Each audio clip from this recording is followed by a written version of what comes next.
ಉಚಿತವಾಗಿ ಶುಚಿ ಪ್ಯಾಡ್ಗಳನ್ನ ವಿತರಣೆ ಮಾಡ್ತಾ ಇರ್ತೇವೆ. ಸೊ ಇದ್ರ ಜೊತೆಗೆ ಅವ್ರಿಗೆ ಸೇಲ್ ಮಾಡ್ತಿರೋದು ಹಪ್ಪಳ ಮಾಡ್ತಿದ್ದಾರೆ ಸರ್. ಮನೆಯಲ್ಲೇ ಮಾಡಿದ್ದು ಎಳ್ಳಿಕಾಯಿನೂ ಮನೆ ಇತ್ತಲೆ ಪಪ್ಪಾಯಿ ಮನೆಯಲ್ಲಿ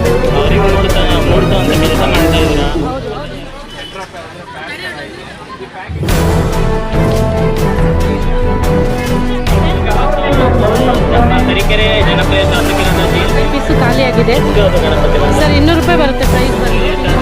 ಶ್ರೀನಿವಾಸ್ ಅವರು ವೇದಿಕೆ ಕಲ್ಪಿಸಿದ್ದಾರೆ. ನಿಮಗೆ ಏನು ಅನಿಸ್ತಾ ಇದೆ? ಸಾವಿನ ಒಂದು ಶೇಕಡ ಅದು ಕಡಿಮೆ ಆಗುತ್ತೆ. ಮಾಸಿಕ ಸಂತೆಯಲ್ಲಿ ಸೇಲ್ ಮಾಡ್ತೀವಿ. ಮತ್ತೆ ಯಾರ ಮನೆಗೆ ಬಂದ್ರೂ ಸಹ ನಾವು ಅದನ್ನು ಅಂತೇಳಿ 6ನೇ ಕ್ಲಾಸ್ನಿಂದ 12ನೇ ಕ್ಲಾಸ್ನಲ್ಲಿರುವಂಥ ಎಲ್ಲ ಮಕ್ಕಳಿಗೂ ಇದನ್ನು ಉಚಿತವಾಗಿ ಶುಚಿ ಪ್ಯಾಡ್ಗಳನ್ನು ವಿತರಣೆ ಮಾಡ್ತಾ ಇರ್ತೇವೆ.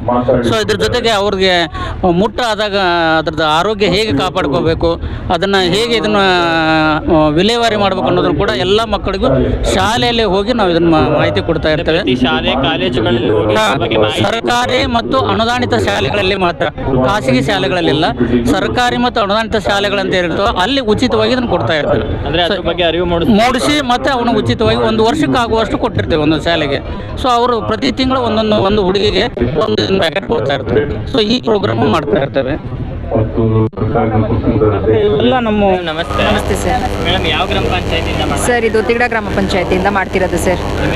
ನಗೀನಾ ಅಂತ ಸ್ವಸಹಾಯ ಸಂಘಗಳ ಮಹಿಳೆಯರು ಸೇರಿ ಮಾಡ್ತಿರೋದು. ಮೇಡಮ್, ಏನು ಮಾಡಿದ್ರಿ ಇವತ್ತು? ಹಪ್ಪಳ, ಚಕ್ಲಿ, ಸೀರೆಗಳ ಮ್ಯಾಟು. ಹೌದು ಸರ್, ಹೋಮ್ ಪ್ರಾಡಕ್ಟ್ ಎಲ್ಲ ಮಾಡ್ತಿರೋದು. ನಾವೊಂದು 5 ಜನ ಸಂಘದಲ್ಲಿ ಸೇರಿ ಮಾಡ್ತಿರೋದು ಸರ್. ಇವತ್ತು ಸ್ಥಳೀಯ ಶಾಸಕರು GS ಶ್ರೀನಿವಾಸ್ ಅವರು ನಿಮಗೊಂದು ವೇದಿಕೆ ಕಲ್ಪಿಸಿದ್ದಾರೆ. ಹೌದು ಸರ್. ಅದ್ರ ಬಗ್ಗೆ ಏನು ಹೇಳ್ತೀವಿ? ಅದ್ರ ಬಗ್ಗೆ ತುಂಬ ಸಂತೋಷ ಆಗುತ್ತೆ ಸರ್. ಮತ್ತು ಈ ಹಳ್ಳಿಗಳಲ್ಲಿ ಈ ಸಂಘಗಳು ಬಂದು ಸಂಘಗಳಿಂದ ಈ ಮಹಿಳೆಯರು ಈ ಥರ ಹೋಮ್ ಪ್ರಾಡಕ್ಟ್ ಮಾಡ್ತಿರೋದು ಅವ್ರ ಬೆಂಬಲ ಇದ್ದಿದ್ದಕ್ಕೆ ಇಷ್ಟು ತನಕ ಬಂದು ನಿಂತಿದೆ. ಮತ್ತು ಮುಂದೆ ಅವ್ರ ಸಹಕಾರ ಏನಾದರೂ ಇನ್ನು ಮುಂದೆ ಸಂಘಗಳು ಬೆಳಿಬೋದು. ಮತ್ತು ಮಹಿಳಾ ಸ್ವಸಹಾಯ ಸಂಘಗಳಿಗೆ ಆದಷ್ಟು ಪ್ರೋತ್ಸಾಹ ಕೊಟ್ಟಂಗಾಗತ್ತೆ ಸರ್. ಮತ್ತು ನಮಗೆ ಮಹಿಳೆಯರಿಗೆ ಒಂದು ಒಳ್ಳೆಯ ಉದ್ಯೋಗ ಅವಕಾಶ ಮಾಡ್ಕೊಡಂಗಾಗುತ್ತೆ ಸರ್. ಇದನ್ನೆಲ್ಲ ನೀವು ಅವರೇ ಬಂದು ತಗೊಂಡು ಹೋಗ್ತಾರೆ, ಮನೆ ಮನೆಗೆ ಹೋಗಿ ಸೇಲ್ ಮಾಡ್ತೀರಾ? ಸರ್, ಇಲ್ಲಿ ಈ ಥರ ನಾವು ಸಂತೆಗಳು ಮಾಡಿದಾಗ ಈ ಥರ ಸಂತೆಗಳಲ್ಲಿ ನಾವು ಸೇಲ್ ಮಾಡ್ತೀವಿ. ಮತ್ತು ನಾವು ಮನೇಲಿ ಮಾಡೋದನ್ನ ಅಂಗಡಿಗಳು ಎಲ್ಲ ತೊಗೊಂಡೋಗಿ ಸೇಲ್ಗಳು ಮಾಡ್ತಾರೆ. ಆನ್ಲೈನ್ ಯಾವುದೂ ಇಲ್ಲ ಸರ್, ಎಲ್ಲ ಅಂಗಡಿಗಳು ಆ ಥರ ಇದೆಯಲ್ಲ ಅಲ್ಲೆಲ್ಲ ನಾವು ಹೇಳ್ತೀವಿ, ಕೊಡ್ತೀವಿ. ನಮ್ಮ ಹೆಸರು ರಮ್ಯಾ ಅಂತ, ನೇರ್ಲಕೆರೆ ಗ್ರಾಮ ಪಂಚಾಯತಿಯಿಂದ ಮಾತಾಡ್ತಿರೋದು, ತರೀಕೆರೆ ತಾಲೂಕು, ಚಿಕ್ಕಮಗಳೂರು. ಅಂದರೆ ಫಸ್ಟ್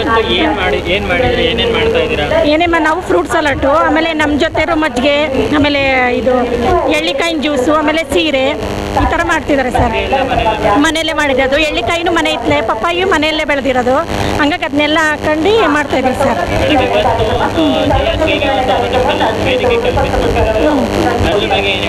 ಅದ್ರ ಬಗ್ಗೆ ಅಂದರೆ ಸರ್, ಮೊದಲೆಲ್ಲ ನಾವು ಮನೆಯಿಂದ ಹೊರಗೆ ಬರ್ತಿರ್ಲಿಲ್ಲ. ಅಂದರೆ ಸಂಘ ಆಯಿತು, ಒಂದು ಮನೆಗೆ ಹೋಗ್ತಿದ್ವಿ, ಹಿಂಗೆ ಕಟ್ತಿದ್ವಿ, ಹಿಂಗೆ ಬರ್ತಿದ್ವಿ, ಮನೆ ಒಳಗೆ ಇದ್ಬಿದ್ರೆ ಅಂದರೆ ಬ್ಯಾಂಕಿಗೂ ಹೋಗ್ತಿರ್ಲಿಲ್ಲ. ಈ ಥರ ಹಿಂಗೆ ಸಂಜೀವಿನಿ ಒಕ್ಕೂಟದಿಂದ ಇದ್ಮೇಲೆ ಒಂದು ಸ್ವಲ್ಪ ಹೊಸದಿಂದ ಹೊರಗೆ ಕಾಲಿಟ್ಟಿದ್ವಿ. ಆಮೇಲೆ ಈ ಥರ ಶ್ರೀನಿವಾಸ್ ಸರ್ ಈ ಥರ ವೇದಿಕೆ. ನಮಸ್ತೆ, ನಾನು ಭಾರತಿ ಅಂತ ಆಶಾ ವರ್ಕರ್, ಮುಡುಗೋಡು PHC ಇಂದ ಹೆಡ್ ಕ್ವಾರ್ಟರ್ ಆಶಾ ವರ್ಕರ್ ನಾನು. ನಮ್ಮ ಆರೋಗ್ಯ ಇಲಾಖೆ ಸಿಬ್ಬಂದಿಗಳು ಕೂಡ ಇಲ್ಲೆಲ್ಲ ಐಟಮ್ಗಳನ್ನು ಹಾಕಿದ್ದಾರೆ. ಈಗಾಗಲೇ ನಮ್ಮ ಸರ್ ಶಿವಪ್ಪ ಸರ್ ಎಲ್ಲ ಮಾತಾಡಿ ಹೇಳಿದ್ದಾರೆ ನಿಮಗೆಲ್ಲ. ನಾವು ಅವ್ರ ಅಂಚೆನಲ್ಲೇ ಕೆಲಸ ಮಾಡ್ತಿರೋದು, ಅವ್ರ ಜೊತೆನೇ. ಹೌದಾ ಸರ್? ಹಂಗಾಗಿ ಇಲ್ಲಿ ಬಂದ್ರಲ್ಲ ನಮ್ಮ ಸರ್ ಇದ್ದಾರೆ ಅಂತ ನಾವು ಒಂದೆರಡು ಮಾತಾಡಬೇಕು ಅಂತ ಬಂದ್ವಿ.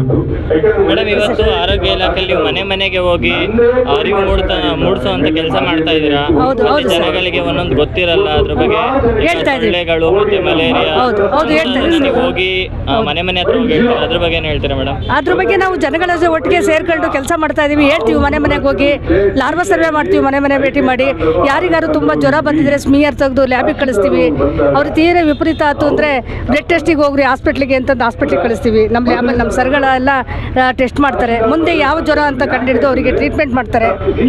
ಜನ ಯಾವ ರೀತಿ ನಿಮಗೆ ರೆಸ್ಪಾನ್ಸ್ ಮಾಡ್ತಾರೆ? ಇಲ್ಲ, ಕೆಲವರು ರೆಸ್ಪಾನ್ಸ್ ಮಾಡ್ತಾರೆ, ಕೆಲವರು ಮನೆ ಭೇಟಿಗೆ ಹೋದಾಗ ಡೈಲಿನೂ ಕೂಡ ಲಾರ್ವಾ ಸರ್ವೆಗೆ ಹೋದಾಗ ಡೈಲಿ ಬಂದು ನೋಡ್ತೀರಾ ಏನಿರುತ್ತೆ ಅಂತಾರೆ. ಆದರೂ ಅವರಿಗೆ ಸಮಾಧಾನದಿಂದ ಹೇಳ್ತೀವಿ ನಾವು. ಏಕೆಂದರೆ ತುಂಬ ದಿನ ಇಟ್ಟಂಥ ನೀರಲ್ಲಿ ನಮ್ಮ ಲಾರ್ವಾ ಆಗ್ತವೆ ಅನ್ನೋ ಉದ್ದೇಶದಿಂದ ನಿಮಗೆ ಈ ಥರ ಹೇಳ್ತೀವಿ ಅಂತ ಹೇಳ್ತೀವಿ ನಾವು.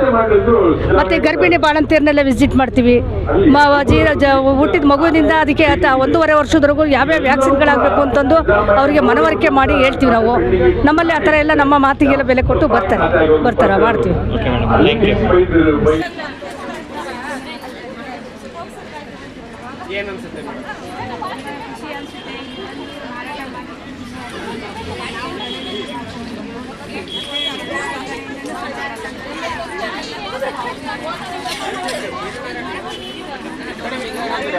ಮಾಡಬೇಕಾದ್ರೆ ಅಂದರೆ ಒಂದು ಈ ರೀತಿ ಈಗ ಪ್ಯಾಕ್ ಇದೆ.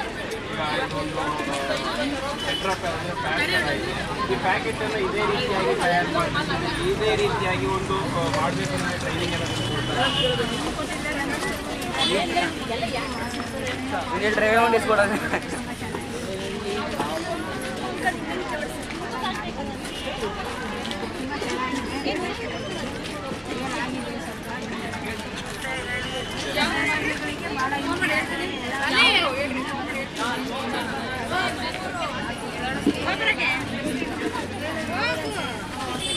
ನಿಮ್ಮ ಹೆಸರು ಮೇಡಮ್? ಕೃಷಿ ಸಖಿಯಾಗಿ ಕೆಲಸ ಮಾಡ್ತಾ ಇದ್ದೆ. ನಾನು ಉಪ್ಪಿನಕಾಯಿ ಮಾಡ್ಕೊಂಡಿದ್ದೆ. ನಾನು ಮನೆಯಲ್ಲಿ ಆಮೇಲೆ ಕೆಲಸಕ್ಕೆ ನಾನೇ ಮಾಡಿ ತಯಾರಿಸಿ ಅಂತ ಹೇಳ್ಕೊಡ್ತೀನಿ.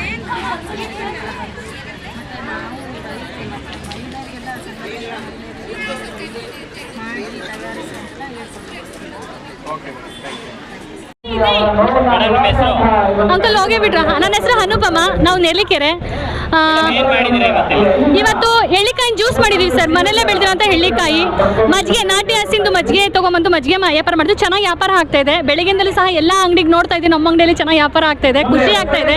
ಇಂಥದ್ದೊಂದು ವೇದಿಕೆ ಕೊಟ್ಟಿರೋದಕ್ಕೆ ತುಂಬಾನೇ ಖುಷಿ ಆಗ್ತಾ ಇದೆ. ಇವತ್ತು ನಮ್ಮ ತರೀಕೆರೆ ಜನಪ್ರಿಯ ಶಾಸಕರಾದ ಜಿ ಎಸ್ ಶ್ರೀನಿವಾಸ್ ಅವರು ಎಲ್ಲ ಮಹಿಳೆಯರು ಇವತ್ತೊಂದು ವೇದಿಕೆ ಕೊಟ್ಟಿದ್ದಾರೆ. ಏನು ಹೇಳ್ತೀರಾ? ತುಂಬಾ ಖುಷಿ ಆಗ್ತಾ ಇದೆ. ಹೆಣ್ಮಕ್ಳು ಹೊರಗೆ ಬರಕ್ಕೆ ಒಂಥರ ಮುಜುಗರ ಪಡ್ತಾ ಇದ್ರು. ಇದೊಂದು ವೇದಿಕೆ ಮಾಡಿರೋದಕ್ಕೆ ಬಂದು ನಾವು ಸಹ ಈ ತರ ಸಂತೆ ಮಾಡಬಹುದು, ಈ ತರ ಎಲ್ಲರನ್ನೂ ಎಲ್ಲರ ಜೊತೆಗೂ ಹೊಂದ್ಕೊಂಡು ಹೋಗ್ಬೋದು ಅಂತೇಳಿ ಅವರು ಮಾಡಿಕೊಟ್ಟಿದ್ದಾರೆ. ಅವರಿಗೆ ತುಂಬಾ ಹೃತ್ಪೂರ್ವಕ ನಮ್ಮ ವಂದನೆ ಹೇಳ್ತೀನಿ, ಇಷ್ಟಪಡ್ತೀನಿ ನಾನು. ಮೇಡಮ್ ನಿಮ್ಮ ಹೆಸರು? ನನ್ನ ಹೆಸರು ರಮ್ಯಾ ಅಂತ, ನೇರ್ಲಿಕೆರೆ ಪಂಚಾಯತಿ. ಆ್ಯಕ್ಚುಲಿ ನಾವು ಮನೇಲಿದ್ವಿ, ಹೌಸ್ ವೈಫ್ ಆಗಿದ್ವಿ. 15 ವರ್ಷ ಏನು ಮಾಡಲೇ ಇಲ್ಲ. ಇದು ಸಂಜೀವಿನಿ ಒಕ್ಕೂಟದಿಂದ ಪಶು ಸಖಿ ಅಂತ ಕೆಲಸ ಕರೆದ್ರು. ಅವಾಗ ಸ್ಯಾಲ್ರಿ 3750 ಇತ್ತು ಸರ್. ನಾವೇನು ಅನ್ಕೊಂಡ್ವಿ, ಅಯ್ಯೋ ಇಷ್ಟು ಕಮ್ಮಿ ಸಂಬಳಕ್ಕೆ ಏನು ಮಾಡಕ್ಕೆ ಬರಬೇಕು ಅಂತ ಅನ್ಕೊಂಡ್ವಿ. ಆದರೆ ಸಂಬಳ ನೋಡಲಿಲ್ಲ. ಈಗ 3 ವರ್ಷ ಆಯಿತು ಕೆಲಸಕ್ಕೆ ಸೇರಿ. ನಮ್ಮನ್ನು ನಾವು ಗುರ್ತಿಸ್ಕೊಳ್ಳೋದು ಯಾವಾಗಲೂ ಮನೆ ಒಳಗೆ ಇರ್ತಿದ್ವಿ. ಏನು ಬ್ಯಾಂಕಿಗೆ ಹೋಗೋದು ಕಷ್ಟ ಐತಿ, ಯಜಮಾನ್ರು ಹೋಗೋರು. ಈಗ ಮನೆ ಒಳಗಿರೋದ್ರಿಂದ 5 ಹಳ್ಳಿ ಅಡ್ಡಾಡ್ತೀವಿ. ಯಾವ ಥರ ದನಕರುಗಳಿದ್ದಾವೆ, ಯಾವ ಥರ ತಳಿಗಳಿದ್ದಾವೆ ಅಂದರೆ 4 ಜನದ ಪರಿಚಯ ಆಗಿದೆ, 4 ಹಳ್ಳಿ ಪರಿಚಯ ಆಗಿದೆ. ಈ ಥರ ಎಲ್ಲ ಒಂದು ಸ್ವಲ್ಪ ನಾವು ನಾಲೆಡ್ಜು ಇಂಪ್ರೂವ್ ಮಾಡ್ಕೊಂಡಿದ್ದೀವಿ. ಅದಲ್ಲದೆ ಇವತ್ತಿನ ಕಾರ್ಯಕ್ರಮದಲ್ಲಿ ಶ್ರೀನಿವಾಸ್ ಅವರು ಇದು ಮಾಡಿಕೊಟ್ಟಿರೋದ್ರಿಂದ ನಮ್ಮ ಹಿತ್ತಲಲ್ಲೇ ಪಪ್ಪಾಯಿ ಬೆಳೆದಿರೋದು, ಹಾಗಾಗಿ ಕಲ್ಲಂಗಡಿ ಎಲ್ಲ ತಗೊಂಡು ಫ್ರೂಟ್ ಸಲಾಡ್ ಥರ ಮಾಡ್ತಾ ಇದೀವಿ ಸರ್. ಇವತ್ತು ಶಾಸಕರು ನಿಮಗೆ ಎಲ್ಲರಿಗೂ ಒಂದು ವೇದಿಕೆ ಇದು ಮಾಡಿದ್ದಾರೆ, ಅದಕ್ಕೆ ತುಂಬ ಖುಷಿ ಆಗುತ್ತೆ. ಯಾಕೆಂದರೆ ಹೆಣ್ಮಕ್ಳು ಮನೆಯಿಂದ ಹೊರಗೆ ಬರೋದೆಲ್ಲ, ಏನೇ ಇದ್ರು ಗಂಡ್ಮಕ್ಳು ವ್ಯಾಪಾರ ಮಾಡ್ತಿದ್ರು. ಹಿಂಗೆ ಬಂದ್ರಿಂದ ತುಂಬ ಖುಷಿ ಆಗುತ್ತೆ ಸರ್. ನಾವು ಈ ಥರ ಮಾಡ್ಬೋದು, ಸ್ವಾವಲಂಬಿಯಾಗಿ ಬದುಕ್ಬೋದು, ನಾವು ಒಂದು ಸ್ವಲ್ಪ ದುಡಿಬೋದು, 4 ಜನದ ಹತ್ರ ಮಾತಾಡ್ಬೋದು ಅನ್ನೋ ಧೈರ್ಯ ಬಂದಿದೆ ಸರ್. ಇದು ತುಂಬ ಒಳ್ಳೆ ವೇದಿಕೆ, ಹೆಣ್ಮಕ್ಳಿಗೆ ಇದು ಬೇಕಿತ್ತು ಸರ್. Thank you. ಈಗ ಮುಡಗೋಡು ಗ್ರಾಮ ಪಂಚಾಯತಿ ಸ್ವಸಹಾಯ ಸಂಘದಿಂದ ಇವತ್ತೊಂದು ಬೆಳಿಗ್ಗೆ ಇದು ಮಾಡಿದ್ದೀರಾ, ಏನೇನು ಮಾಡ್ತಾ ಇದ್ದೀರಾ ಮೇಡಮ್? ಸರ್, ನಮ್ಮಲ್ಲಿ ಈಗ ಕಲ್ಪವೃಕ್ಷ ಶ್ರೀಶಕ್ತಿ ಸೊಸೈಟಿಯಿಂದ ಈ ಥರ ಗಣಪತಿ ಮಾಡ್ತಿದ್ದೀವಿ. ಆ ಗಣಪತಿ ಬೆಳಗ್ಗೆ ತಂದಾಗಿಂದ ಸುಮಾರು ಒಂದು 4-5 ಪೀಸು ಖಾಲಿಯಾಗಿದೆ ಅದು ಗಣಪತಿ ಸರ್. 200 ರೂಪಾಯಿ ಬರುತ್ತೆ ಪ್ರೈಸ್ ಬಂದು. 250 ಇರುತ್ತೆ. ನಾವು ಜನಗಳಿಗೋಸ್ಕರ 200 ರೂಪಾಯಿ ಮಾಡ್ಕೊಡ್ತಿದ್ದೀವಿ. ತಗೊಂಡ್ರೆ ಹೊರಗಡೆ ಎಲ್ಲ ಕಾಸ್ಟ್ಲಿ ಇರುತ್ತೆ ಸರ್. ಇದು ಸ್ವಸಹಾಯ ಸಂಘದ ಮಹಿಳೆ ಮಾಡಿದಾಗಿಂದ ಇದರಿಂದ ಯಾವುದಾದ್ರೂ ಒಂದು ಅನುಕೂಲ ಆಗಲಿ ಅನ್ನೋಕ್ಕೋಸ್ಕರ ಕಡಿಮೆ ರೇಟಲ್ಲಿ ಮಾಡ್ತಿದ್ದೀವಿ ಸರ್. ಮತ್ತು ಇದು ತ್ರಿನೇತ್ರ ಶ್ರೀಶಕ್ತಿ ಸ್ವಸಹಾಯ ಸಂಘದಿಂದ ಕಪ್ ಕೇಕ್ ಅಂತ ಮಾಡ್ತಿದ್ದೀವಿ. ಹಾಂ ಸರ್, ಕಪ್ ಕೇಕ್ ಅಂತ ಮಾಡ್ತಿದ್ದೀವಿ. FICC ಲೇಬಲ್ ಸುತ್ತ ಆಗಿದೆ ಇದಕ್ಕೆ, ಮತ್ತು ಫುಡ್ ಲೈಸೆನ್ಸ್ ಆಗಿದೆ, ಪ್ರತಿಯೊಂದು ಇದೆ. ಇದರಿಂದಲೂ ವ್ಯಾಪಾರ ಚೆನ್ನಾಗಿ ಆಗ್ತಿದೆ. ಮತ್ತು ಸ್ಥಳೀಯವಾಗಿ ಬರ್ತಡೆಗೆ ಎಲ್ಲ ಕೇಕ್ ಎಲ್ಲ ಆರ್ಡ್ರ್ ಕೊಟ್ಟು ಅನುಕೂಲ ಆಗ್ತಿದೆ ಸರ್. ಈ ಸ್ವಸಹಾಯ ಸಂಘಕ್ಕೆ ಸೇರಿ ಸಂಘದಿಂದ NRLM ಇಂದ ತುಂಬ ಅನುಕೂಲ ಆಗಿದೆ ಸರ್. ನಯನ ಅಂತ. ನಯನ ಹಾಂ ಮೇಡಮ್, ಏನೇನು ಮಾಡ್ತಾ ಇದ್ದೀರಾ ಸರ್? ಕಪ್ ಕೇಕ್ ಮಾಡ್ತಾ ಇದ್ದೀವಿ, ಬೇರೆ ಮಂಡಕ್ಕಿ ಮಾಡ್ತಾ ಇದ್ದೀವಿ ಸರ್. ಮುಡಗೋಡು ಗ್ರಾಮ ಪಂಚಾಯತಿಯಿಂದ ಮಂಡಕ್ಕಿ ಮತ್ತು ಕಪ್ ಕೇಕು ವಿತ್ ಇದನ್ನು ಮಾಡ್ತಾ ಇದ್ದೀವಿ. ಜನದ್ದು ಹೆಂಗಿದೆ ಮೇಡಮ್? ಜನ ರೆಸ್ಪಾನ್ಸ್ ಮಾಡ್ತಾ ಇದ್ದಾರೆ? ಹಾಂ, ಮಾಡ್ತಾ ಇದ್ದಾರೆ ಸರ್. ಬೆಳಗ್ಗೆಯಿಂದ ಪರವಾಗಿಲ್ಲ ಸರ್. ಮೇಡಮ್, ಎಷ್ಟು ಒಂದು ಕಪ್ ಕೇಕು? ಒಂದು ಕಪ್ 20 ರೂಪಾಯಿ ಸರ್. ಹೊರಗಡೆ ತೊಗೊಂಡ್ರೆ ಅಷ್ಟೇ ಸರ್. ಮೇಡಮ್, ಇವತ್ತು ನಮ್ಮ ಸ್ಥಳೀಯ ಶಾಸಕರು ಜಿ ಎಸ್ ಶ್ರೀನಿವಾಸ್ ಅವರು ಒಂದು ವೇದಿಕೆ ಕಲ್ಪಿಸಿದ್ದಾರೆ ನಿಮಗೆ, ಏನು ಅನ್ನಿಸ್ತಾ ಇದೆ? ಖುಷಿ ಆಗ್ತಿದೆ ಸರ್, ತುಂಬ ಖುಷಿ ಆಗ್ತಿದೆ ಸರ್. ಅವಾಗಂದರೆ ನಾವು ಮಾಸಿಕ ಸಂತೆ ಎಲ್ಲ ಅಟೆಂಡ್ ಮಾಡಬೇಕಾದ್ರೆ ಬ್ಯಾನರ್ ಹಾಕೊಂಡು ಅಂದರೆ ಎಲ್ಲೋ ಒಂದು ಜಾಗಕ್ಕೆ ಹೋಗಿ ಸಂತೆಗಳನ್ನ ಅಟೆಂಡ್ ಮಾಡ್ತಿದ್ವಿ. ಈಗ ನಮಗೆ ಅಂತಾನೆ ಇದು ಸ್ಟಾಲ್ ಇದಾದಾಗಿಂದ ಏನೋ ಒಂಥರ ನೋಡೋಕೆ ಅಟ್ರಾಕ್ಟಿವ್ ಆಗಿದೆ, ಜನಗಳಿಗೂ ಆಕರ್ಷಣೆ ಆಗುತ್ತೆ. ಅದರಿಂದ ನಮಗೂ ಲಾಭ ಆಗಿದೆ ಸರ್, ಅನುಕೂಲ ಆಗ್ತಾ ಇದೆ. Thank you sir. ನಮಸ್ತೆ, ಹೇಳಿ. ನಮ್ಮ ಹೆಸರು ಶಿವಪ್ಪ ಅಂತ. ಆರೋಗ್ಯ ಇಲಾಖೆಯಿಂದ ಇವತ್ತು ವಸ್ತು ಪ್ರದರ್ಶನ ಇವತ್ತು ಇಟ್ಕೊಂಡಿದ್ದಾರೆ. ಸರ್, ಯಾವ್ಯಾವ ರೀತಿ ಇದನ್ನ ಇದು ಮಾಡ್ತಾ ಇದ್ದಾರೆ? ಈಗ ಮೊಟ್ಟ ಮೊದಲಿಗೆ ಇವಾಗ ನಡೀತಾ ಇರೋದು ಸ್ವಸ್ಥ ನಾರಿ ಸಶಕ್ತ ಪರಿವಾರ ಅಂತೇಳಿ. ಸೊ 17ನೇ ತಾರೀಕಿಂದ 2ನೇ ತಾರೀಕಿನವರೆಗೂ ದಿನ ಒಂದೊಂದು ಕಾನ್ಸೆಪ್ಟ್ ಬಗ್ಗೆ, ಹದಿಹರೆಯದ ಆರೋಗ್ಯ ಆಗಿರ್ಬೋದು, ಗರ್ಭಿಣಿಯರದಾಗಿರ್ಬೋದು, ಬಾಣಂತಿಯರಾಗಿರ್ಬೋದು, ಚಿಕ್ಕ ಮಕ್ಕಳದು, ಅದರದ್ದು ದಿನ ಒಂದೊಂದು ಪ್ರೋಗ್ರಾಮ್ ಬಗ್ಗೆ ಜನರಲ್ಲಿ ಜಾಗೃತಿ ಮೂಡಿಸುವಂಥ ಕಾರ್ಯಕ್ರಮವನ್ನು ಹಳ್ಳಿಗಳಲ್ಲಿ ನಮ್ಮ 17 PH ಇದಾವೆ ಅಜ್ಜಂಪುರ ತರೀಕೆರೆ ಸೇರಿ. ಸೊ ಎಲ್ಲ ಗ್ರಾಮಗಳಲ್ಲಿ ಸ್ತ್ರೀ ಶಕ್ತಿ ಸಂಘಗಳಲ್ಲಿ, ಪಂಚಾಯಿತಿಗಳಲ್ಲಿ ಅದನ್ನು ಮಾಹಿತಿ ಕೊಡುವಂಥ ಪ್ರೋಗ್ರಾಮ್ ಈಗ ನಡೀತಾ ಇದೆ. ಯಾವ ರೀತಿ ಜನಕ್ಕೆ ಅರಿವು ಮೂಡಿಸ್ತಾ ಇದ್ದೀರಾ? ಸೊ ನಮ್ಮ ಪ್ರತಿ ಗ್ರಾಮದಲ್ಲೂ ಕೆಲವು ಹೆಲ್ತ್ ಇನ್ಸ್ಪೆಕ್ಟರ್ ಇದ್ದಾರೆ, ಸಮುದಾಯ ಆರೋಗ್ಯ ಅಧಿಕಾರಿಗಳಿದ್ದಾರೆ. ಅವ್ರಿಗೆ ಇದ್ರ ಬಗ್ಗೆ ತರಬೇತಿ ಆಗಿರುತ್ತೆ, ಅವರು ಜನರಿಗೆ ಇದ್ರ ಬಗ್ಗೆ ಮಾಹಿತಿ ಕೊಡ್ತಾ ಇರ್ತಾರೆ. ಮತ್ತೆ ಬೇರೆ ಇಲ್ಲಿ ನೀವು ನೋಡ್ತಿರ್ಬೋದು, ಇದು ಮೀನು ಗಪ್ಪಿ ಮೀನು ಅಂತ. ಸೊ ಇದರಲ್ಲಿ ಡೆಂಗು ಉತ್ಪತ್ತಿ ಆಗುವಂಥ ಸೊಳ್ಳೆಗಳು ಇಲ್ಲಿ ಲಾರ್ವಾ ಸ್ಟೇಜಲ್ಲಿ ಇದಾವೆ, ನಿಮ್ಗೆ ಕಾಣಿಸ್ತಿರ್ಬೋದು. ಸೊ ಅಂಥ ನೀರಲ್ಲಿ ಈ ಗಪ್ಪಿ ಮೀನುಗಳನ್ನು ಬಿಡೋದ್ರಿಂದ ಆ ಮೀನುಗಳು ಈ ಲಾರ್ವಾವನ್ನು ತಿಂದು ಹಾಕ್ತವೆ. ಸೊ ಆ ಮೂಲಕ ಜೈವಿಕ ನಿಯಂತ್ರಣ, ಡೆಂಗು ನಿಯಂತ್ರಣ ಕಾರ್ಯಕ್ರಮವನ್ನು ಮಾಡ್ತಾ ಇದ್ದೇವೆ. ಇದನ್ನು ಜನರಿಗೆ ತಿಳಿಸ್ಕೊಡ್ತಾ ಇದ್ದೇವೆ. ಜೊತೆಗೆ ಇಲ್ಲಿ ನೋಡಿ ಕ್ಷಯರೋಗದ ಬಗ್ಗೆ ಆಂದೋಲನ ಮಾಡ್ತಾ ಇದ್ದೇವೆ ಇಲ್ಲೇ, ಮತ್ತು ವಿಶ್ವ ಜನಸಂಖ್ಯೆ ದಿನಾಚರಣೆ. ಸೊ ನಮ್ಮೆಲ್ಲ ಹುಚ್ಚು ನಾಯಿ ಕಡಿತ, ಹಾವು ಕಡಿತದ ಬಗ್ಗೆ ಇತ್ತೀಚಿನ ದಿನಗಳಲ್ಲಿ ಭಾಳ ಬರ್ತಾ ಇದೆ, ಅದ್ರ ಬಗ್ಗೆ ಮಾಹಿತಿ ಕೊಡ್ತಾ ಇದ್ದೇವೆ. ಮತ್ತು ನಮ್ಮದು ಇಲ್ಲಿ ಇವು ಅದ ನೋಡ್ರಿ, ಇವು ತಾತ್ಕಾಲಿಕ ಕುಟುಂಬ ಕಲ್ಯಾಣ ಯೋಜನೆ ವಿಧಾನಗಳು. ಇದು ಮಾಲಾ ಎನ್ನದ ಬಗ್ಗೆ, ಇದು ಕಾಂಡೋಮ್ ಬಗ್ಗೆ, ಇಲ್ಲೇ ಕಾಪರ್ ಟೀ ಅಂತ. ಸೊ ಇದನ್ನು ಒಂದು ಸಲ ಅಳವಡಿಸಿದ್ರೆ ಕಡಿಮೆ ಅಂದರೂ 5 ವರ್ಷ ನೀವು ಮತ್ತೆ ಇದು ಮಾಡುವ ಅಗತ್ಯ ಇಲ್ಲ. ಇದು ಒಂದು. ಆಮೇಲೆ ಇದು ಎಲ್ಲಿ ಹೋಗ್ತದೆ ನಮ್ಮದು ಅಂತರ. ಸೊ ಇದು ಅಂತರ ಇಂಜೆಕ್ಷನ್ ಅಂಥೇಳಿ, ಒಂದು ಸಲ ತೊಗೊಂಡ್ರೆ 3 ತಿಂಗಳವರೆಗೂ ನೀವು ಮತ್ತೆ ಗರ್ಭಧಾರಣೆ ಆಗೋದಿಲ್ಲ. ಸೊ ವರ್ಷಕ್ಕೆ 4 ಇಂಜೆಕ್ಷನನ್ನು ಕೊಟ್ಟರೆ ಆ ತಾಯಿ ಗರ್ಭವತಿ ಆಗೋದಿಲ್ಲ.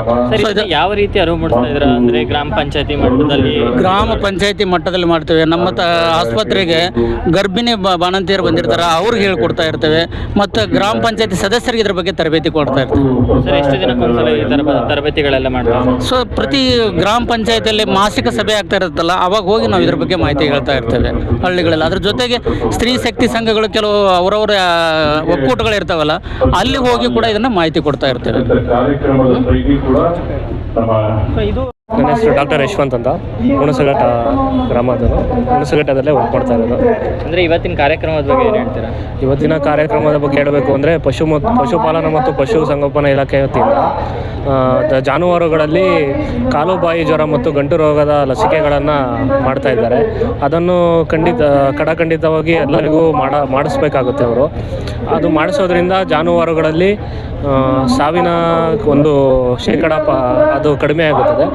ಮತ್ತು ಅದರಿಂದ ಏನು ಉಪಯೋಗ ಆಗುತ್ತದೆ ಅಂದರೆ, ಜಾನುವಾರುಗಳಲ್ಲಿ ಯಾವುದೇ ಥರದ ಕಾಲುಬಾಯಿ ಜ್ವರ ಬಂದರೆ ಅದು ವಾಸಿಯಾದರೂ ಕೂಡ ಅದರಿಂದ ನಮಗೆ ಯಾವುದೇ ಥರದ ಒಂದು ಉಪಯೋಗಗಳು ತಗೊಳ್ಳೋದು ಸ್ವಲ್ಪ ಕಷ್ಟ ಆಗುತ್ತೆ. ಇವಾಗ ಜನಗಳಿಗೆ, ರೈತರಿಗೆ ಒಬ್ರಿಗೆ ಗೊತ್ತಿರಲ್ಲ ಈ ರೀತಿ ಆಗಿರೋದು, ಅದನ್ನ ಯಾವ ರೀತಿ ನೀವು ರೈತರಿಗೆ ತಿಳಿಸ್ತೀರಾ? ಮತ್ತೆ ಅದು ಇದು ಮಾಡೋರಿಗೆ ನಾವು ಏನು ಮಾಡ್ತಿದ್ದೀವಿ ಅಂದರೆ, ಈಗ ವರ್ಷಕ್ಕೆ 2 ಬಾರಿ ಕಾಲುಬಾಯಿ ಜ್ವರದ ಲಸಿಕೆ ಹಾಕೋದ್ರಿಂದ ನಾವು ಮನೆ ಹತ್ರನೇ ನಮ್ಮ ಸ್ಟಾಫು ಮತ್ತು ನಾವು ಮನೆ ಹತ್ರನೇ ಹೋಗಿ ಲಸಿಕೆ ಕಾರ್ಯಕ್ರಮವನ್ನು ಕೈಗೊಳ್ತಾ ಇದ್ದೀವಿ.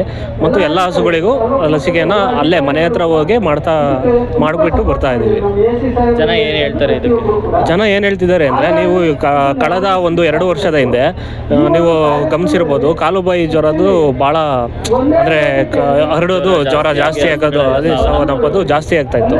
ಈಗ ಕಳೆದ 2 ವರ್ಷದಿಂದ ಲಸಿಕಾ ಕಾರ್ಯಕ್ರಮ ಕೈಗೊಂಡ ಮೇಲೆ ಈಗ ಜಾನುವಾರುಗಳಲ್ಲಿ ಕಾಲುಬಾಯಿ ಜ್ವರ ಕಂಪ್ಲೀಟಾಗಿ ಅಂತ ಹೇಳಲ್ಲ, ಒಂದು 90% ಕಮ್ಮಿ ಆಗ್ತಾ ಇದೆ ಜಾನುವಾರುಗಳಲ್ಲಿ. ಮತ್ತು ಗಂಟು ರೋಗ ನೋಡ್ಬೋದು, ನಿಮಗೆ ಹೋದ ವರ್ಷದಿಂದ ಗಂಟು ರೋಗನೂ ಜಾಸ್ತಿ ಹರಡ್ತಾ ಇತ್ತು. ಈಗ ನೋಡಿ ಲಸಿಕೆ ಆರಂಭ ಆದ್ದರಿಂದ ಈಗ ಏನಂದರೆ, ಬೇರೆ ಕಡೆಯಿಂದ ಟ್ರಾವೆಲ್ ಆಗಿ ಬಂದಿರೋ ಹಸುಗಳಲ್ಲಿ ಮಾತ್ರ ಕಾಣ್ತಾ ಇದೆ. ನಮ್ಮ ಲೋಕಲಲ್ಲಿ ಯಾವುದೇ ಥರದ ಗಂಟು ರೋಗ ಕಡಿಮೆ ಆಗಿದೆ. ನಮಸ್ತೆ, ಲಕ್ಷ್ಮೀದೇವಿ. ಹುಣಸಘಟ್ಟ ಗ್ರಾಮ ಪಂಚಾಯತಿಯಿಂದ ಇವತ್ತು ಸ್ವಸಹಾಯ ಸಂಘಗಳಿಂದ ಇವತ್ತು ಮಳಿಗೆ ಮಾಡಿದ್ದೀರಾ? ಹೌದು. ಏನೇನು ಮಾಡಿದ್ದೀರಾ? ನಾವು ಆರ್ಗ್ಯಾನಿಕ್ ಬೆಲ್ಲ ಮಾಡಿದ್ದೀವಿ, ಮತ್ತು ಟೀ ಪುಡಿ ಮಾಡಿದ್ದೀವಿ, ಮತ್ತು ಸೋಪ್ ಮಾಡಿದ್ದೀವಿ, ಮತ್ತು ಹಲ್ ಪುಡಿ ಮಾಡಿದ್ದೀವಿ, ಮತ್ತು ಪ್ಯೂರ್ ಕೊಬ್ಬರಿ ಎಣ್ಣೆ ಮಾಡಿದ್ದೀವಿ, ಮತ್ತು ಕರ್ಪೂರ ಮಾಡಿದ್ದೀವಿ. ಅಷ್ಟು ವರ್ಷಗಳಿಂದ ಇದು ಮಾಡ್ತಾ ಇದ್ದೀರಾ? ಮಾಡ್ತಾ ಇದ್ದೀವಿ. ಇದು 2 ವರ್ಷದಿಂದನೂ ಮಾಡ್ತಾ ಇದ್ದೀವಿ. ಪ್ರತಿ ಮಾಸಿಕ ಸಂತೆಯಲ್ಲಿ ಎಲ್ಲ ಪ್ರಾಡಕ್ಟನ್ನು ಮಾಡ್ತಾ ಇದ್ದೀವಿ.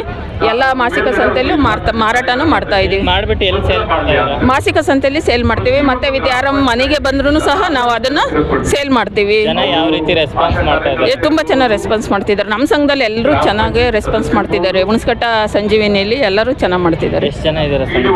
ನಮ್ಮ ನಮ್ಮ ಸಂಘದಲ್ಲಿ ಒಂದು ಎಷ್ಟಿದ್ದೀವಿ 10 ಒಂದೊಂದು ಸಂಘದಲ್ಲಿ 10, 20 ಹಿಂಗಿದ್ದೀವಿ. ಒಟ್ಟು ಎಲ್ಲ ಸಂಘದಿಂದನೂ ಎಲ್ಲರೂ ರೆಸ್ಪಾನ್ಸ್ ಮಾಡ್ತಾರೆ. ಯಾವ ರೀತಿ ಅನುದಾನಗಳು ಅದೆಲ್ಲ ಬರ್ತಾ ಇದೆ? ಅನುದಾನ ಅಂತೇನಿಲ್ಲ, ಸರ್ಕಾರದಿಂದ, ಕೇಂದ್ರ ಸರ್ಕಾರದಿಂದ ನಮಗೆ 16 ಲಕ್ಷ ಚಿಲ್ಲರೆ ಎಲ್ಲ CF ಎಲ್ಲ ಹಾಕಿದ್ರು. ಅದನ್ನೆಲ್ಲ ಎಲ್ಲ ಸಂಘಗಳಿಗೂ ನಾವು ವಿತರಣೆ ಮಾಡಿ ಮತ್ತೆ ಅದನ್ನು ಕಟ್ಟಿಸ್ಕೊಂಡು ತುಂಬ ಚೆನ್ನಾಗಿ ನಡೀತಾ ಇದೆ ಒಕ್ಕೂಟ. ಏನು ಸಮಸ್ಯೆ ಇಲ್ಲ.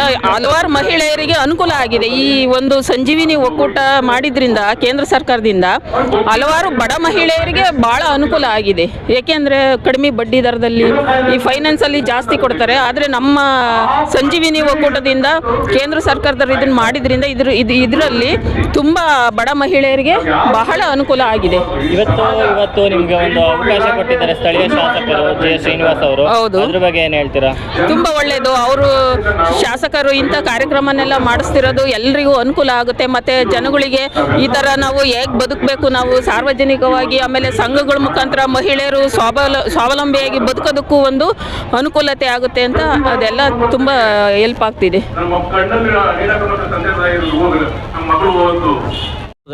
ಸೊ ಇದು ಒಂದು ಜೊತೆಗೆ ಮಕ್ಕಳಲ್ಲಿ ಸಾಮಾನ್ಯವಾಗಿ ಒಂದು ರಕ್ತಹೀನತೆ ಅನ್ನೋದು ಕಾಮನ್ ಆಗಿರುತ್ತೆ.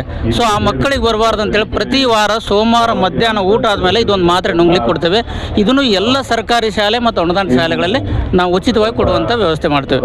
ಜೊತೆಗೆ RBSK ಅಂತೇಳಿ ರಾಷ್ಟ್ರೀಯ ಇಲ್ಲೊಂದು ಇದೆ ನೋಡ್ರಿ, ಇಲ್ಲೊಂದು ಚಿತ್ರ ನೋಡಿ, ರಾಷ್ಟ್ರೀಯ ಬಾಲ ಸ್ವಾಸ್ಥ್ಯ ಕಾರ್ಯಕ್ರಮ ಅಂತೇಳಿ ಪ್ರತಿ ಶಾಲೆಗೆ ನಮ್ಮ ಒಂದು RBSK ಟೀಮ್ ಅಂತ ಇರುತ್ತೆ. ಒಬ್ಬ ಡಾಕ್ಟರ್ ಇರ್ತಾರೆ, ಒಬ್ಬರು ರಿಫ್ರಾಕ್ಷನಿಸ್ಟ್ ಇರ್ತಾರೆ, ಆಮೇಲೆ ಒಬ್ಬರು ಶುಶ್ರೂಷಕಿ ಇರ್ತಾರೆ. ಸೊ ಇವರೆಲ್ಲ ಹೋಗಿ ಮಕ್ಕಳಲ್ಲಿ ತಪಾಸಣೆ ಮಾಡಿ ಏನಾದ್ರು ಗಂಭೀರ ಕಾಯಿಲೆಗಳಿದ್ದರೆ ಅದನ್ನು ಉಚಿತವಾಗಿ ಚಿಕಿತ್ಸೆ ಕೊಡುವಂಥ ವ್ಯವಸ್ಥೆ ನಮ್ಮಲ್ಲಿದೆ. ಸೊ ಅದು ರಾಷ್ಟ್ರೀಯ ಬಾಲ ಸ್ವಾಸ್ಥ್ಯ ಕಾರ್ಯಕ್ರಮ ಅಂತ.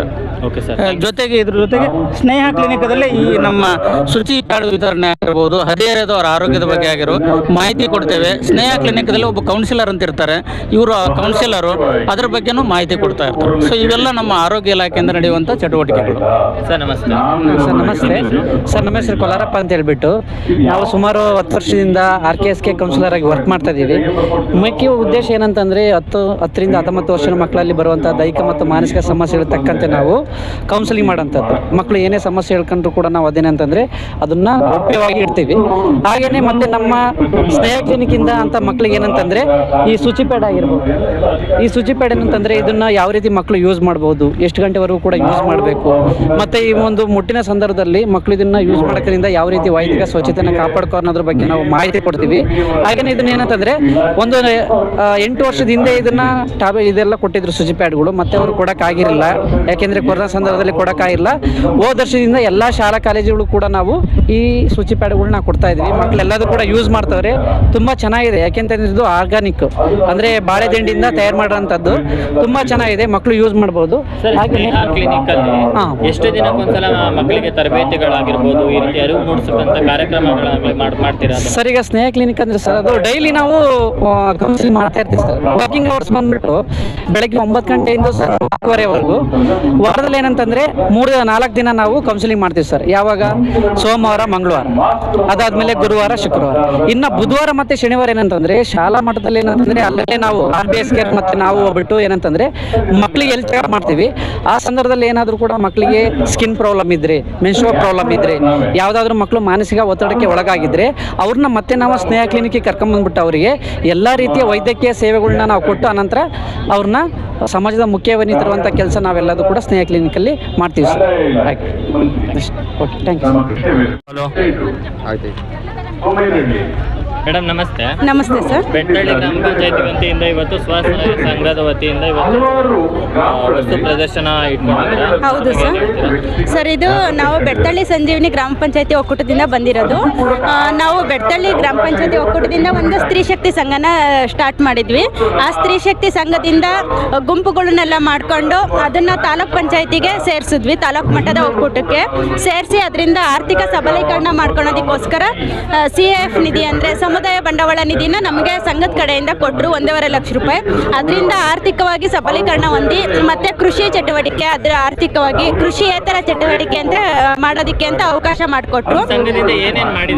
ನಮ್ಮ ಸಂಘದಿಂದ ಎತ್ತಿನ ಗಾಡಿ ಮಾಡಿದ್ದೇವೆ, ಅದಾದಮೇಲೆ ಹಪ್ಪಳ, ಪುಳಿಯೋಗರೆ ಪುಡಿ, ಅದಾದಮೇಲೆ ಬುಟ್ಟಿಗಳು, ಈ ಥರ ಎಲ್ಲ ಏನೋ ಒಂದು ಸದಸ್ಯರುಗಳಿಗೆ ಯಾವುದರಲ್ಲಿ ಕ್ರಿಯೇಟಿವಿಟಿ ಮೈಂಡ್ ಇರುತ್ತೆ ಆ ಥರದನ್ನು ನಾವು ರೆಡಿ ಮಾಡೋದಕ್ಕೆ. ಎಷ್ಟು ಜನ ಮಾಡ್ತಾ ಇದ್ದೀರಾ ಇದೆಲ್ಲ? ಸರ್ ಇದು ಎತ್ತಿನ ಗಾಡಿ ಅದನ್ನೆಲ್ಲ ಇಬ್ಬರು ಗಂಡ ಹೆಂಡತಿ ಇಬ್ಬರು ಮಾಡ್ತಾ ಇದ್ದಾರೆ ಒಂದು ಸಂಘದಿಂದ. ಅವರ ಹೆಸರು ಶಿವಣ್ಣ ಅಂತೇಳಿ ಅಂತ, ರುಕ್ಮಿಣಿ ಅಂತ, ಬೆಡ್ತಳ್ಳಿ ಗ್ರಾಮ ಪಂಚಾಯತಿಯವರು, ಹೊಸೂರು ಗ್ರಾಮ ಬರುತ್ತೆ ಸರ್ ಅದು. ಮತ್ತು ಪುಳಿಯೋಗರೆ ಪುಡಿ ಇದನ್ನೆಲ್ಲ ಇದು ಕೆರೆವಸಳ್ಳಿ ಅವರು ಮಾಡ್ತಾ ಇದ್ದಾರೆ, ಸ್ವಾತಿ ಅಂತೇಳಿ ಅಂತ ಅವರೇ ಸರ್ ಮಾಡ್ತಾ ಇರೋದು. ಮೇಡಮ್ ನಮಸ್ತೆ. ಸ್ವಾತಿ ಅಂತ. ಏನೇನು ಮಾಡ್ತಾ ಇದ್ದೀರಾ ಮೇಡಮ್? ನಾವು ಹಪ್ಪಳ ಮಾಡ್ಕೊಂಬಂದಿದ್ದೀವಿ, ಪುಳಿಯೋಗರೆ ಮಾಡ್ಕೊಂಬಂದಿದ್ದೀವಿ. ನೆಕ್ಸ್ಟು ಏನಾದರೆ ಬುಟ್ಟಿ ಒಂದು ಬ್ಯಾಗ್ ಒಂದು ಮಾಡ್ಕೊಂಡು ಬಂದಿದ್ದೀವಿ. ಮೇಡಮ್ ಎಷ್ಟು ದಿನ ನಾವು ನಮ್ಮ ಸಂಘದಲ್ಲಿ 16 ಜನ ಇದ್ದೀವಿ. 16 ಜನ ಸೇರ್ಕೊಂಡು ಗುಂಪು ಚಟುವಟಿಕೆ ಮಾಡ್ತಾ ಇದ್ದೀವಿ. ಮೇಡಮ್ ಅದನ್ನೆಲ್ಲ ಮಾಡಿ ಎಲ್ಲಿ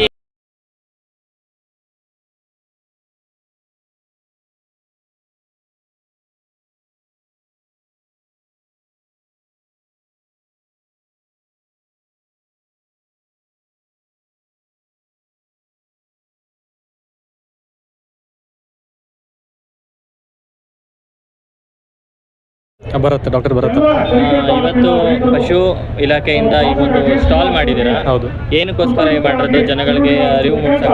ಜನಗಳಿಗೆ ಎಲ್ಲ ರೀತಿ ಪ್ರಾಣಿ ಪಕ್ಷಿಗಳಿಗೆ ಎಲ್ಲ ರೀತಿ ಮಾಹಿತಿ ನೀಡೋದಕ್ಕೆ, ಮುಖ್ಯವಾಗಿ ಹಸು, ಎಮ್ಮೆ, ಕುರಿ, ಮೇಕೆಗಳು ಸಾಕ್ತಾರೆ ಹಾಗೂ ಸಾಕು ಪ್ರಾಣಿಗಳಾದಂಥ ನಾಯಿ ಬೆಕ್ಕುಗಳನ್ನು ಸಾಕ್ತಾರಲ್ಲ, ಅದರಿಂದ ನಮಗೆ ಬರುವಂಥ ಕಾಯಿಲೆಗಳು ಮತ್ತು ಪ್ರಾಣಿಗಳಿಗೆ ಬರುವಂಥ ಕಾಯಿಲೆಗಳು ಮುಖ್ಯವಾಗಿ ಏನಿದಾವೋ ಅದ್ರ ಬಗ್ಗೆ ಜಾಗೃತಿ ಕಾರ್ಯಕ್ರಮ ಮಾಡಿಸ್ಬೇಕಂದ್ಬಿಟ್ಟು ಉದ್ದೇಶಿಸಿ, ಹಾಗೂ ಯಾರ್ಯಾರು ಹಸುಗಳು ಸಾವನ್ನಪ್ಪಿರ್ತಾವಲ್ಲ ಅದಕ್ಕೆ ನಮ್ಮ ಡಿಪಾರ್ಟ್ಮೆಂಟ್ ಕಡೆಯಿಂದ ಎಕ್ಸ್ಗ್ರೇಷನ್ ಅಂತ ನಡೆಸ್ತೀವಿ. ಅದರಿಂದ ಪರಿಹಾರ ದಿನ ಅಂದ್ಬಿಟ್ಟು ಹೋದ ವರ್ಷ ಮಾರ್ಚಿನ ಮುಂಚಿತವಾಗಿ 10,000 ರೂಪಾಯಿಗಳನ್ನ ಪರಿಹಾರಧನವಾಗಿ ಕೊಡ್ತಿದ್ರು. ಈಗ ಏಪ್ರಿಲಿಂದ ನಂತರ 2025-26ನೇ ಸಾಲಿನಿಂದ 15,000 ರೂಪಾಯಿಗೂ ಪರಿಹಾರಧನವಾಗಿ ಕೊಡ್ತಾ ಇದ್ದೀವಿ. ಸೊ ಅವ್ರ ಫಲಾನುಭವಿಗಳು ಹಿಂದಗಡೆ ಇರೋರಲ್ಲ. ಹಾಗೂ ಈ ತಿಂಗಳು ಮೇಯ್ನ್ ಆಗಿ 28ನೇ ತಾರೀಕಿಗೆ ವಿಶ್ವ ರೇಬಿಸ್ ದಿನಾಚರಣೆ ನಡೀತಿದೆ. ಸೊ ನೀವು ಬ್ಯಾನರ್ನ ನೋಡ್ಬೋದು. ಸೊ ರೇಬಿಸ್ ಅನ್ನೋ ಕಾಯಿಲೆ ನಿಮಗೆ ಐಡಿಯಾ ಇದ್ದೇ ಇರುತ್ತೆ. ಒಂದ್ಸಲ ಕಾಯಿಲೆ ಲಕ್ಷಣಗಳು ಬಂದರೆ ಅಂದರೆ ಅದಕ್ಕೆ ಟ್ರೀಟ್ಮೆಂಟ್ ಇಲ್ಲ, ಪ್ರಾಣಿಗಳಾದರೂ ಸರಿ ಮನುಷ್ಯರಲ್ಲಾದರೂ ಸರಿನೇ. ಸೊ ಆ ಕಾರಣಕ್ಕೆ ರೇಬಿಸ್ ಅರಿವು ಕಾರ್ಯಕ್ರಮ ಮಾಡಬೇಕನ್ನೋ ಕಾರಣ ಅಂದರೆ ಯಾವ ರೀತಿ ಅದನ್ನು ಅರಿವು ಮೂಡಿಸ್ತಾ ಇದ್ದಾರೆ ಜನಗಳಿಗೆ? ಜನಗಳಿಗೆ ಮೇಯ್ನ್ ಆಗಿ ಡಿಪಾರ್ಟ್ಮೆಂಟಿಂದ ಈಗ ಪ್ರತಿಯೊಂದು ಆಸ್ಪತ್ರೆಯಿಂದ 3ರಿಂದ 5 ಶಾಲಾ ಕಾಲೇಜುಗಳಿಗೆ ಹೋಗಿ ಮೇಯ್ನ್ ಆಗಿ ಮಕ್ಕಳಲ್ಲಿ ಅರಿವು ಮೂಡಿಸ್ಬೇಕಂತ ನಾವು ಮೇನ್ ಮೋಟಿವ್ ತೊಗೊಂಡಿದ್ದೇವೆ ಈ ಬಾರಿ. ಸೊ ಅದರಲ್ಲಿ ಮೇಯ್ನ್ ಆಗಿ ಮಕ್ಕಳುಗಳಿಗೆ, ಈಗ ಸಣ್ಣ ಮಕ್ಕಳಿಗಾಯ್ತಂದರೆ ಮೇಯ್ನ್ ಆಗಿ ಮಕ್ಕಳುಗಳು ಕಚ್ಚಿದ್ರೆ ಯೂಶ್ವಲಿ ಫ್ರೆಂಡ್ಸ್ಗಳಿಗೆ ಹೇಳ್ಕೊಳೋದಿಲ್ಲ. ಸೊ ಅದು ನಮಗೆ ಮೇನ್ ಮೋಟಿವ್ ಇಟ್ಕೊಂಡಿದ್ದೀವಿ. ಹಾಗೂ ಮೊದಲೇ ಫಸ್ಟ್ ಏಡ್ ಟ್ರೀಟ್ಮೆಂಟ್ ಏನು ಮಾಡಬೇಕು ಒಂದ್ಸಲ ನಾಯಿ ಕಚ್ಚಿದ್ರೆ ಅನ್ನೋದ್ರ ಮೇಲೆ, ಜೊತೆಗೆ ಲಸಿಕೆನೇ ಯಾವಾಗ ತೊಗೋಬೇಕು ಅಂದ್ಬಿಟ್ಟು ಅದ್ರ ಬಗ್ಗೆ ಮಾಹಿತಿ ನೀಡ್ತಾ ಇದ್ದೀವಿ ಸರ್. ಗೀತಾಮಣಿ ಎಚ್ ಇದೇ ಊರು ತರೀಕೆರೆ, VH ತರೀಕೆರೆ ಪಶು ಆಸ್ಪತ್ರೆ. ಕಾರ್ಯಕ್ರಮ ಬಂದು ಅದೇ ರೇಬಿಸ್ ಬಗ್ಗೆ ಅರಿವು ಮೂಡಿಸೋದು ಅಂತ ಹೇಳ್ಬಿಟ್ಟು, ಮತ್ತು ಎಲ್ಲರೂ ಜಾಗೃತಿ ಆಗಬೇಕು ಅಂತ ಹೇಳ್ಬಿಟ್ಟು ಮಕ್ಕಳಲ್ಲಿ ಅರಿವು ಮೂಡಿಸೋಕ್ಕೆ ಶಾಲಾ ಕಾಲೇಜುಗಳಲ್ಲಿ ಫಸ್ಟು ರೇಬಿಸ್ ಬಗ್ಗೆ ಅರಿವು ಮೂಡಿಸೋ ಪ್ರೋಗ್ರಾಮ್ ಮಾಡ್ಕೊಳ್ತಾ ಇದ್ದಾರೆ ಅಷ್ಟೇ. ಬರೀ ಅದ್ರ ಬಗ್ಗೆನಾ ಮತ್ತೆ ಬೇರೆ? ನಮಸ್ತೆ ಸರ್, ಇವತ್ತು ಕಾರ್ಯಕ್ರಮದ ಬಗ್ಗೆ ಏನು ಹೇಳ್ತೀರಾ? ಈ ದಿನ ನಮ್ಮ ತರೀಕೆರೆ ವಿಧಾನಸಭಾ ಕ್ಷೇತ್ರದ ಮಾನ್ಯ ಶಾಸಕರಾದಂಥ ಶ್ರೀನಿವಾಸ್ ಸರ್ ಅವರು ಎಲ್ಲ ವಿವಿಧ ಇಲಾಖೆಗಳ ಏನು ಸವಲತ್ತುಗಳು ಏನೇನು ತಗೊಂಡಿದ್ದಾರೆ ಅದನ್ನು ಎಲ್ಲ ನಮ್ಮ ರೈತ ಬಾಂಧವರಿಗಿರ್ಬೋದು ಅಥವಾ ಜನಪ್ರತಿನಿಧಿಗಳಿಗೆ ಅಥವಾ ಎಲ್ಲ ರೈತ ಬಾಂಧವರಿಗೆ ತಿಳಿಸಲು ಈ ದಿನ ಕಾರ್ಯಕ್ರಮ ಹಮ್ಮಿಕೊಂಡಿದ್ದಾರೆ. ತುಂಬ ಜನ ಬಂದಿದ್ದಾರೆ. ಉತ್ತಮ ರೀತಿಯಾಗಿ ನಡೀತಾ ಇದೆ ಈ ಕಾರ್ಯಕ್ರಮ. ಈ ಕಾರ್ಯಕ್ರಮಕ್ಕೆ ಮುಖ್ಯವಾಗಿ ನಮ್ಮ ತೋಟಗಾರಿಕೆ ಇಲಾಖೆಯಿಂದ ವಿವಿಧ ಸವಲತ್ತುಗಳನ್ನು ಸರ್ಕಾರದಿಂದ ಸಿಗುವಂತಿದೆ, ಅದನ್ನು ಕೂಡ ಪ್ರದರ್ಶನ ಮಾಡ್ತಾ ಇದ್ದೀವಿ. ಅದೇ ರೀತಿ ವಿವಿಧ ತೋಟಗಾರಿಕೆ ಬೆಳೆಗಳಿಗೆ ಎಲೆ ಚುಕ್ಕೆ ರೋಗ ಇರ್ಬೋದು ಅಥವಾ ಅಡಿಕೆ ಕೊಳೆ ರೋಗ ಇರ್ಬೋದು ಅಥವಾ ವಿವಿಧ ಕೊಳೆ ರೋಗ ಅಥವಾ ಏನೇ ರೋಗ ಕೀಟಕ್ಕೆ ಸಂಬಂಧಿಸಿದಂತೆ ಮಾಹಿತಿ ಕೂಡ ನೀಡ್ತಾ ಇದ್ದೀವಿ. ಇದಕ್ಕೆ ಯಾವ ರೀತಿ ರೈತರಿಗೆ ನೀವು ಇದನ್ನು ತಿಳಿಸ್ತಾ ಇದ್ದೀರಾ? ನಾವು ಒಂದು ಡೆಮೋ ಮುಖಾಂತರ ಪರಿಕರಗಳನ್ನು ತೋರಿಸುವ ಮುಖಾಂತರ ನಾವು ಇದನ್ನು ಮಾಹಿತಿ ಕೊಡ್ತಾ ಇದ್ದೀವಿ. ಅದೇ ರೀತಿ ಹೆಚ್ಚಿನ ಮಾಹಿತಿ ವಿವಿಧ ಪಾಂಪ್ಲೆಟ್ಸ್ ಮುಖಾಂತರ ಇರ್ಬೋದು, ಅಥವಾ ಬ್ಯಾನರ್ ಮುಖಾಂತರ, ಸ್ಟಾಲ್ ಹಾಕೋದ್ರ ಮುಖಾಂತರ, ವೇದಿಕೆ ಮೇಲೆ ಕಾರ್ಯಾದೇಶ ನೀಡುವ MLA ಸಾಹೇಬ್ರ ಮುಖಾಂತರ ಕಾರ್ಯಾದೇಶ ನೀಡುವ ಮುಖಾಂತರ, ಅಥವಾ ಸ್ಯಾಂಕ್ಷನ್ ನೀಡುವ ಮುಖಾಂತರ ಇದನ್ನ ನಾವು ಜನಗಳಿಗೆ ವ್ಯಕ್ತಪಡಿಸ್ತಾ ಇದ್ದೀವಿ. ಅಂದ್ರೆ ಪ್ರತಿಯೊಂದು ಕೃಷಿ ಇಲಾಖೆಗಳಲ್ಲೂ ಇದನ್ನ ಹೋಗಿ ಇದು ಮಾಡ್ತಾ ಇದ್ದೀರಾ? ಹೌದು, ಪ್ರತಿಯೊಂದು ಹೋಬಳಿ ಮಟ್ಟದಲ್ಲೂ ಕೂಡ ಮಾಡ್ತಾ ಇದ್ದೀವಿ. ಆಮೇಲೆ ಇದು ತಾಲೂಕು ಮಟ್ಟದಲ್ಲಿ ಇದನ್ನ ಇದು ಮಾಡ್ತಿದ್ದೀವಿ. ಮುಂದಿನ ದಿನಗಳಲ್ಲಿ ಹೋಬಳಿ ಮಟ್ಟದಲ್ಲೂ ಕೂಡ ಇದು ಮಾಡ್ತಾ ಇದ್ದೀವಿ ಪ್ರೋಗ್ರಾಮ್. ಸರ್, ನಿಮ್ಮ ಹೆಸರು? ಹೆಸರು ಗಣೇಶ್ ಅಂತೇಳಿ. ನಾನು ತಾಲೂಕ್ ಪಂಚಾಯತಿನ ಹಿಂದೆ ಕೆಲಸ ಮಾಡ್ತಾ ಇದ್ದೆ. ಇವತ್ತಿನ ದಿವಸ ಏನು ಈ ತರೀಕೆರೆ ವಿಧಾನಸಭಾ ಕ್ಷೇತ್ರದ ವ್ಯಾಪ್ತಿನಲ್ಲಿ ಈ ಹಿಂದೆ ಏನು ಹಲವಾರು ಗ್ರಾಮಗಳು ಅಸ್ತಿತ್ವದಲ್ಲಿದ್ದವು, ಅದಕ್ಕೆ ಹೊಂದಿಕೊಂಡಂತೆ ಯಾವುದೇ ರೀತಿಯ ದಾಖಲೆಗಳಿದ್ದಿರ್ತಕ್ಕಂಥ ದಾಖಲೆ ರಹಿತ ಗ್ರಾಮಗಳಿದ್ವು. ಆ ಗ್ರಾಮಗಳಲ್ಲಿ ವಾಸ ಮಾಡ್ತಕ್ಕಂಥ ಜನರಿಗೆ ಇದುವರೆಗೂ ಸಹ ಯಾವುದೇ ರೀತಿಯ ದಾಖಲೆಗಳಿರಲಿಲ್ಲ. ಆದರೆ ಈಗ ಶಾಸಕರ ಏನು ಶ್ರಮದ ಫಲವಾಗಿ ಇವತ್ತು ಎಲ್ಲ ಗ್ರಾಮಗಳನ್ನು ಪೋಡಿಮುಕ್ತ ಗ್ರಾಮಗಳನ್ನಾಗಿ ಮತ್ತು ಕಂದಾಯ ಗ್ರಾಮಗಳನ್ನಾಗಿ ಮತ್ತು ನವಗ್ರಾಮಗಳನ್ನಾಗಿ ಸೃಷ್ಟಿ ಮಾಡಿ ದಾಖಲೆಗಳನ್ನು ಸೃಷ್ಟಿ ಜನರಿಗೆ ಕೊಡ್ತಿರೋದ್ರಿಂದ ತುಂಬ ಜನರಿಗೆ ಅವರು ತಮ್ಮ ನೆಲದ ಮೇಲೆ ಹಕ್ಕನ್ನು ಹೊಂದತಕ್ಕಂಥ ಅವಕಾಶ ಇವತ್ತು ಸಿಕ್ಕಿದೆ. ಇದು ಶಾಸಕರು ಮಾಡಿರ್ತಕ್ಕಂಥ ಉತ್ತಮವಾಗಿರ್ತಕ್ಕಂಥ ಕೆಲಸ.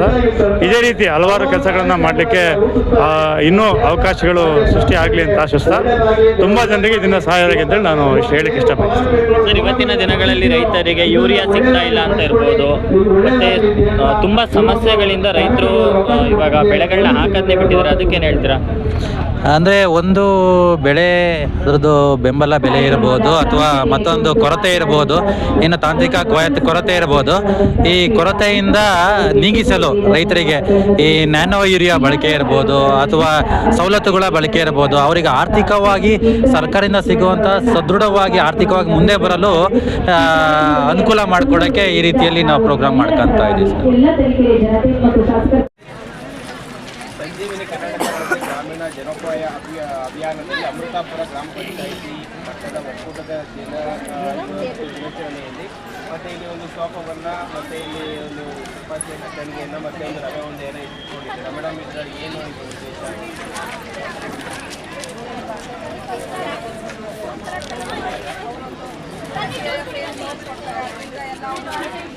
ವ್ಯಾಪಾರ ಕಲಿಸ್ಕೊಂಡು ಏನಾದ್ರು ಒಂದು ಉದ್ಯಮ ಮಾಡಿ ಮನೆ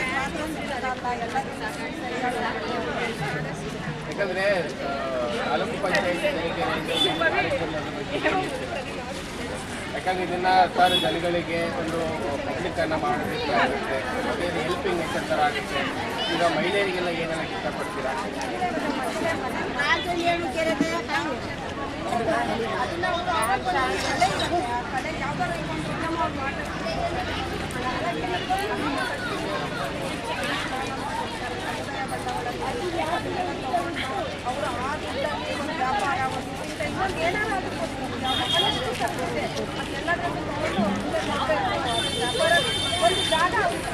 ನಡಿಯ ಬಸ್ಸಿಗೆ ಹೋಗಲ್ಲ ನಮ್ಮ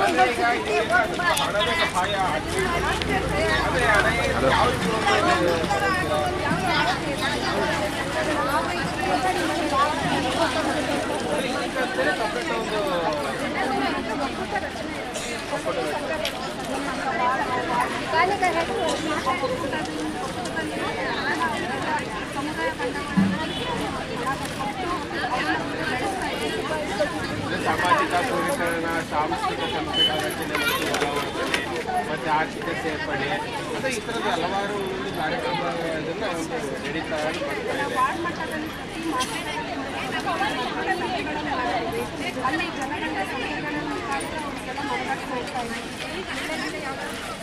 ಮೇಡಮ್,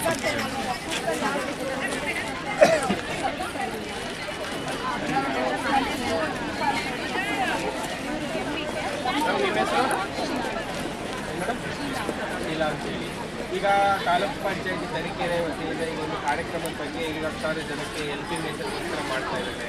ಈಗ ಏನು ಅನಿಸುತ್ತೆ ಈ ಕಾರ್ಯಕ್ರಮದ ಬಗ್ಗೆ? ನಮಗೆ ಸ್ಟಾರ್ ಆಗಲಿಕ್ಕೆ ಎಲ್ಲರೂ ಸಂಜೀವಿನಿ ನಮಗೆ ಸ್ಟಾರ್ ಆಗಲಿಕ್ಕೆ ಇದರಿಂದ ಇವಾಗ ನಮ್ಮ ಈಗ ಜನರಿಗೆ ಕೂಡ ಗೊತ್ತಾಗುತ್ತೆ ನಮ್ಮ ಸೊಸೈಟಿಯಲ್ಲಿ ಕೆಲಸ ಮಾಡಿದ್ದಾರೆ ವರ್ಕ್ ಮಾಡ್ತಾರೆ. ಎಲ್ಲ ಸೇಲ್ ಆಗ್ತಾ ಇದೆ, ತುಂಬ ಖುಷಿ ಆಗ್ತದೆ. ಇನ್ನು ಅಲ್ಲ, ಈಗ ನಿಮಗೆ ಜನಗಳು ಯಾವ ರೀತಿಯಾಗಿ ಸ್ಪಂದಿಸ್ತಾ ಇದ್ದಾರೆ ಅಂದರೆ ಈ ರೀತಿಯಾಗಿ ಇನ್ನೊಂದು ರಸಗುಂಡ ಇಟ್ಕೊಂಡಿದ್ದೀರಾ, ಮತ್ತೆ ಇನ್ನೊಂದು ಸೋಫಾ ಸೆಟ್ ಒಂದು ಮಾದರಿಯಾಗಿ ಇದ್ರ ಬಗ್ಗೆ ಕೇಳಿದಾಗ ಏನು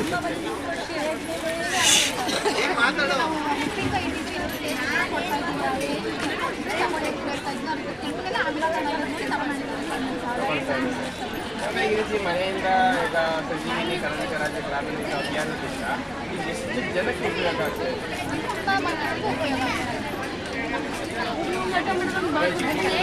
ಜಿಲ್ಲೆ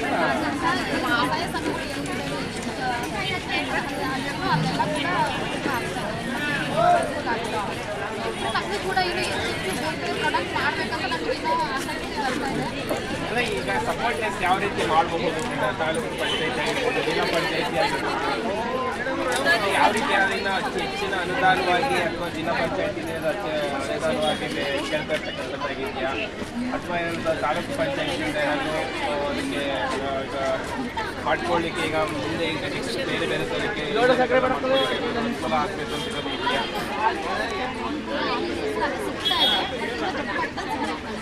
ಈಗ ಸಣ್ಣ ಪ್ರಮಾಣದಲ್ಲಿ ಸಿಗ್ತಾ ಇರ್ತಕ್ಕಂಥದ್ದು ಕೂಡ ಈಗ ಆದಷ್ಟು ಕೂಡ ಇನ್ನೂ ಸ್ವಲ್ಪ ದೊಡ್ಡ ಪ್ರಮಾಣದಲ್ಲಿ ಸಿಗಬೇಕು ಅಂತ